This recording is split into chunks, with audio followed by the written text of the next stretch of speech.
8 mars, Journée internationale des femmes prolétaires. Le 8 mars, c'est la journée internationale de lutte pour les droits des femmes. Si la bourgeoisie a tenté au fil des décennies de transformer cette date en une vulgaire « journée de la femme », au cours de laquelle des entreprises vendent des sous-vêtements féminins en promotion, il est important de rappeler les origines révolutionnaires de cette date. C'est en 1910 que le 8 mars est devenu la journée internationale de lutte pour les droits des femmes. En effet, cette année-là, Clara Zetkin, militante communiste révolutionnaire, propose à l'Internationale socialiste des femmes que chaque 8 mars soit célébrée une journée de lutte des femmes, principalement pour le droit des femmes au travail et pour la fin des discriminations sexistes par le patronat. Dès l'année suivante, des manifestations de femmes ont lieu dans de nombreux pays du monde pour le 8 mars. En 1917, c'est à l'occasion d'une manifestation de femmes ouvrières le 8 mars que se déclenche la révolution russe, au cours de laquelle le tsar est chassé du pouvoir et suite à laquelle, en octobre 1917, les bolcheviks prennent le pouvoir pour instaurer le premier régime socialiste de l'histoire, faisant largement avancer les droits des ouvriers et des ouvrières. Depuis, le 8 mars est chaque année une grande journée de lutte des femmes, et ce, dans le monde entier. De la Chine socialiste aux communistes de France aujourd'hui, en passant par les colonnes de guérilla du Parti communiste du Pérou, le 8 mars est célébré par tous les révolutionnaires sincères comme le jour dédié à celle qui porte la moitié du ciel. Le 8 mars n'est donc en aucun cas la journée de la femme, au cours de laquelle des bourgeoises font la promotion de l'entrepreneuriat féminin ou de start-up créées par des femmes. Non, le 8 mars est avant tout une journée de lutte des travailleuses pour leurs droits. En effet, la femme, ça ne veut rien dire. Il n'existe pas d'unité des femmes, car les femmes sont divisées du fait de leur appartenance à différentes classes sociales, et cela ne pourrait pas être autrement. Comment pourrait-il exister une unité entre d'un côté une femme ouvrière exploitée et en lutte pour la fin du système capitaliste, et de l'autre une femme bourgeoise qui elle exploite la femme ouvrière? Comment pourrait-il exister une unité entre d'un côté les femmes qui font chaque jour une double journée de travail, car en rentrant du boulot elles doivent encore s'occuper de leurs enfants et de toutes les tâches ménagères, et de l'autre, les femmes qui, possédant un compte en banque bien rempli, paient d'autres femmes pour s'occuper de leurs enfants et des tâches ménagères? Nous le voyons donc ici, le mouvement féministe est traversé par la lutte des classes. Il y a d'un côté les féministes bourgeoises, qui veulent une simple égalité légale entre les hommes et les femmes, et de l'autre, des militantes révolutionnaires, des travailleuses, qui veulent renverser le système capitaliste et ne se contentent en aucun cas d'une égalité purement légale. Alors, comme le disait la militante communiste Alexandra Kollontai, si les femmes travailleuses ont des intérêts spécifiques du fait de la double exploitation que leur fait subir le système capitaliste et patriarcal, elles ont cependant comme intérêt fondamental le renversement du système capitaliste et la prise de pouvoir par le prolétariat. Et cet intérêt-là, elles le partagent avec les hommes prolétaires. Il n'y a donc pas de convergence entre la lutte des femmes et la lutte des classes, puisque la lutte des femmes fait partie intégrante de la lutte des classes. Prenons-en un exemple récent. Aujourd'hui, à l'hôtel Ibis-Batignolles, dans le 17e arrondissement de Paris, les femmes de chambre sont encore en grève. Et ce, après 18 mois d'un mouvement qui a commencé en juillet 2019, et qui est d'ores et déjà la plus longue grève de l'histoire de l'hôtellerie en France.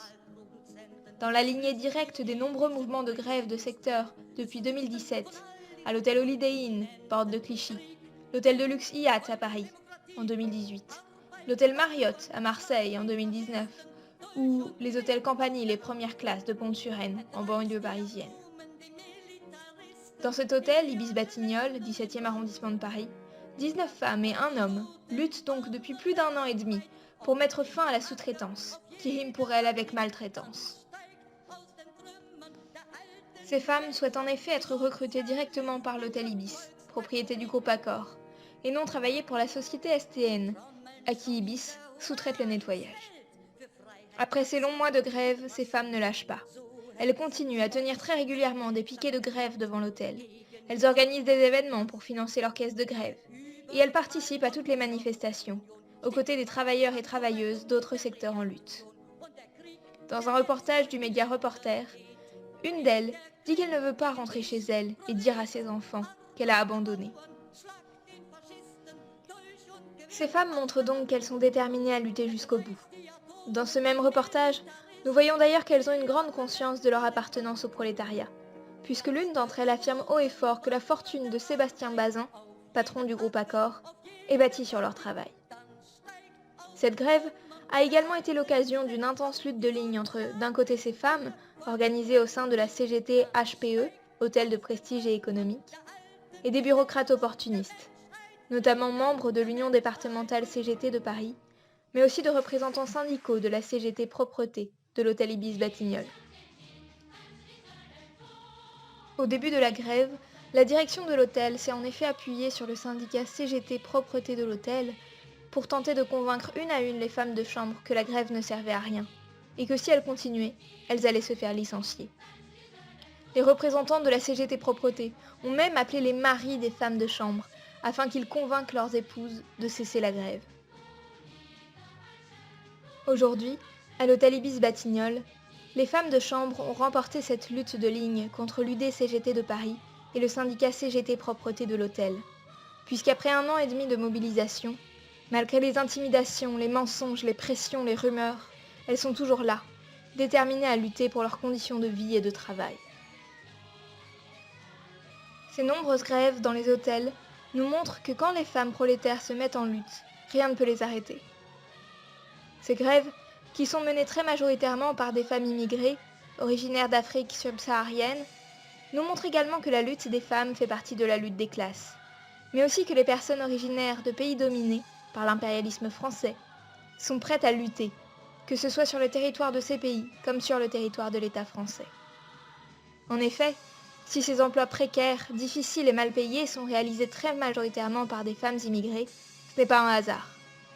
Les capitalistes, qui rendent des pays entiers invivables par les guerres et le pillage des ressources, surexploitent violemment les populations originaires de ces pays, quand celles-ci émigrent en direction du territoire des puissances impérialistes.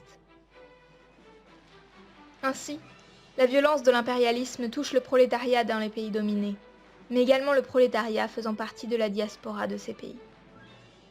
À l'approche du 8 mars, journée internationale de lutte des femmes prolétaires, les femmes de chambre qui relèvent la tête face aux humiliations, face aux bas salaires, face au mépris, face aux difficiles conditions de travail, face parfois aux agressions sexuelles de la part de clients, sont un exemple à suivre pour toutes les femmes prolétaires.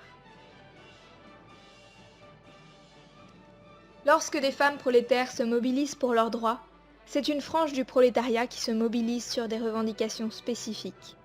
Mais derrière ces revendications spécifiques se trouvent en réalité les intérêts de tous les travailleurs et toutes les travailleuses, car chaque coup porté à la bourgeoisie par une frange du prolétariat renforce le camp de tous les travailleurs et affaiblit celui des exploiteurs.